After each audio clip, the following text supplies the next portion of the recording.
Okay, this is Dude754, and we're back with Duke Nukem 64, Episode 1, Level 6, The Abyss. And yes, I took a liberty to install a mod that allows us to listen to some awesome Duke Nukem Total Meltdown music, so we do have something else apart from the usual tones of the PC version to listen. And as a matter of fact, when you would be playing the original game, you would not actually get any in-game music. So, and no survivors, thank you.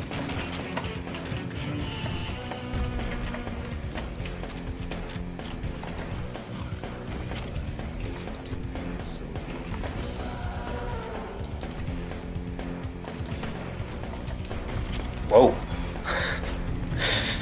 Yeah, this weapon is just too much fun. But anyways, the Abyss is a little bit different again here on Nintendo 64, but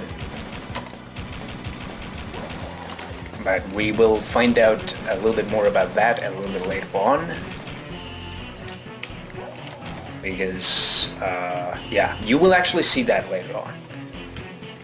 And of course we have some tiny differences along the way, but I try to point them out once we are actually a little bit more closer to discovering those differences.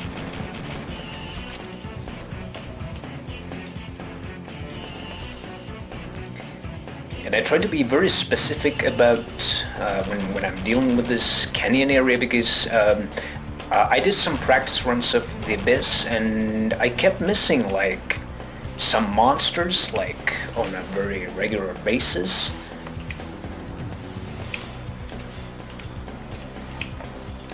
Alright, Mr. Paper Assault Trooper, do you mind coming down to our level so we can, you know, do what Duke Nukem must do?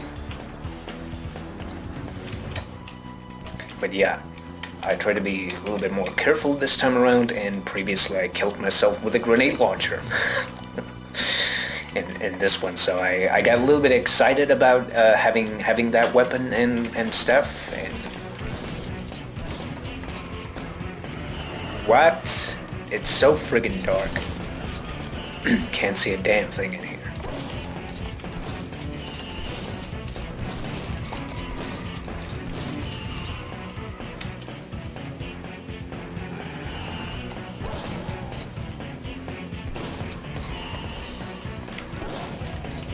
Okay, so this is where I died previously because of my own incompetence.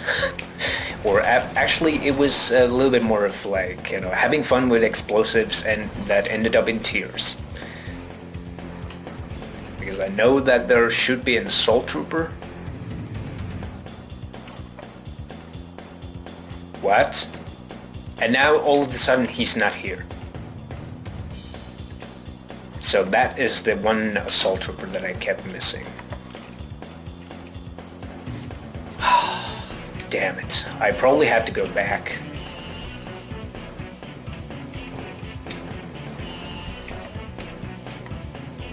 Because I honestly don't want to miss that kill. He usually is like around here, but...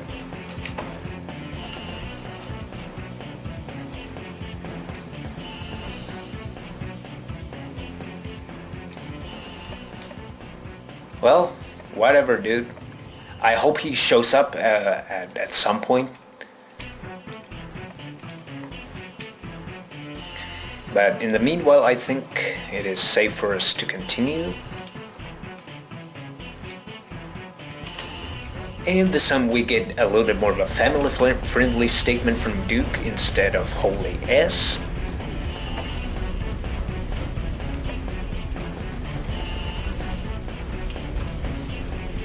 Yeah, just try to look for that assault trooper bed.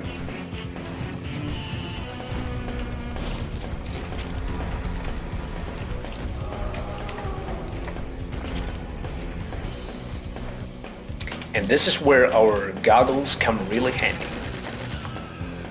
Because on PC, like, they don't actually light up the whole environment, but in this case they do. And I don't think that actually is the case with even like Duke Nukem Total Meltdown.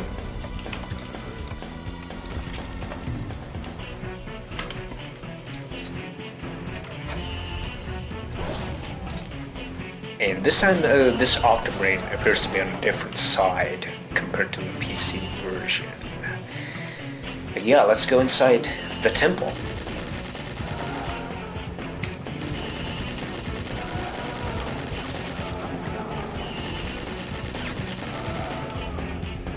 And secret number 1.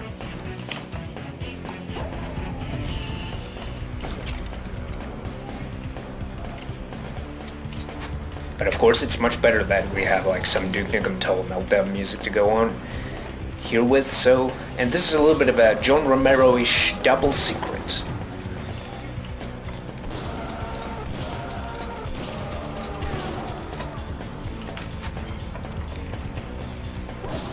And I'm probably not gonna do like I did with Duke Nukem Total Meltdown, so I'm not probably gonna, you know, do the shrinker thing. Even it probably would be faster, but don't feel like doing it.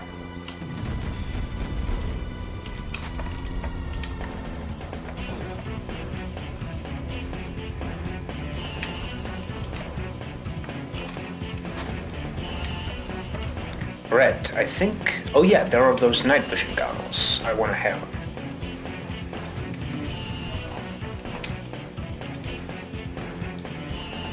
But I try to keep a very, very close look at my kill counter and make sure that all of the monsters are eventually dead. Because I'm still... That still bothers me, that lone assault trooper.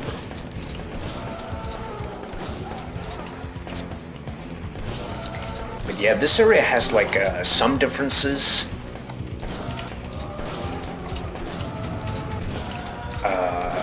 And we obviously won't be having that Battlelord's signature "you're not supposed to be here" thing over there, so we don't have it. And I don't remember if that actually existed in case of Duke Nukem Total Meltdown. It probably did. Whoa.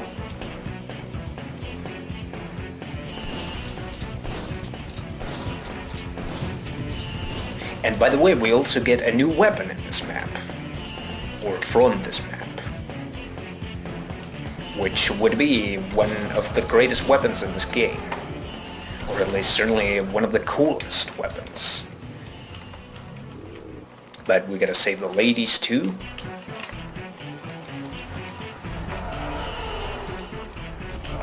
Can't see a damn thing in here. Just like barely can see those guys.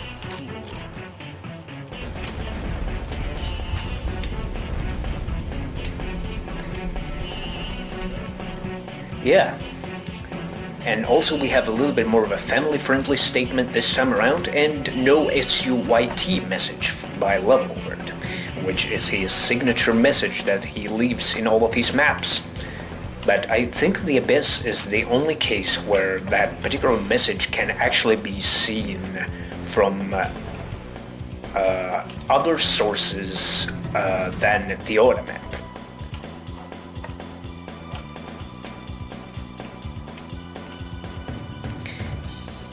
God damn it, it still just haunts me, that one assault trooper. It really does.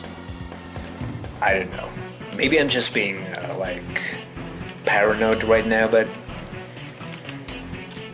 Yeah.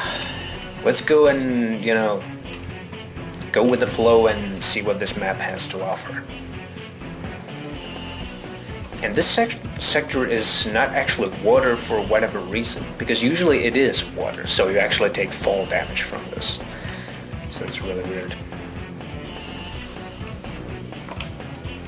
What? Oh, forget about you. Alright, let's put on the night vision goggles so we can actually see something, because this is a little bit more of a lengthier session in the dark.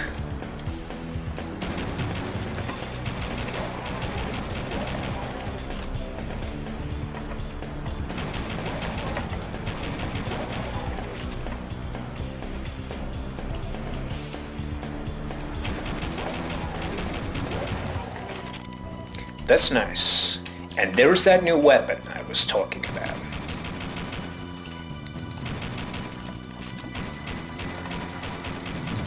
Damn, this weapon is just so accurate. It is like the chain gun is in Doom. it is just, but yeah, that is the new weapon called Missile Launcher, and it is, well, it's a missile launcher. But the cool part about this weapon is that it is just one of those weapons where once you actually get the alternative ammo type for this weapon, you actually start to realize how cool this is. But this is like a standard RPG of like Duke Nukem 64. But once you get these secondary rounds for that, that whole weapon changes. But yeah, let's go check out this reference. What's your beef, Specky? So no Dopefish reference this time around. I don't know what that reference is, and I don't remember if that actually was present in the original game, or is it just the TC or mod exclusive message or whatever it is.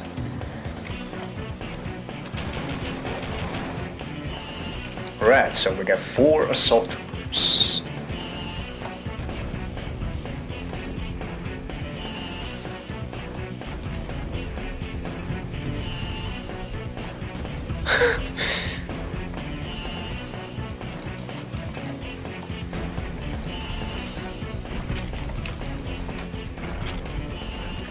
Alright, that's all of them.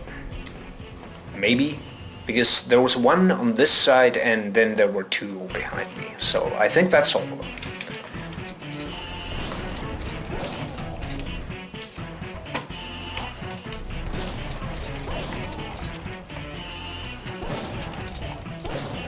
And the last secret. And just like that, my night vision goggles are out.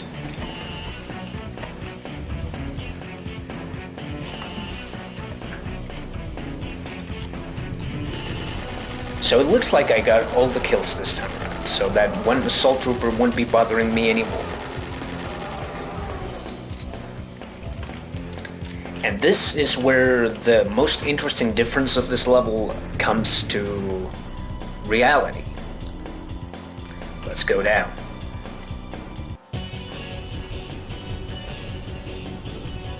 And that's where the level ends. But I will be talking a little bit later on about all the differences and stuff once we actually fight the Battlelord, but in the meanwhile we can use your jetpack to avoid taking any fall damage if possible.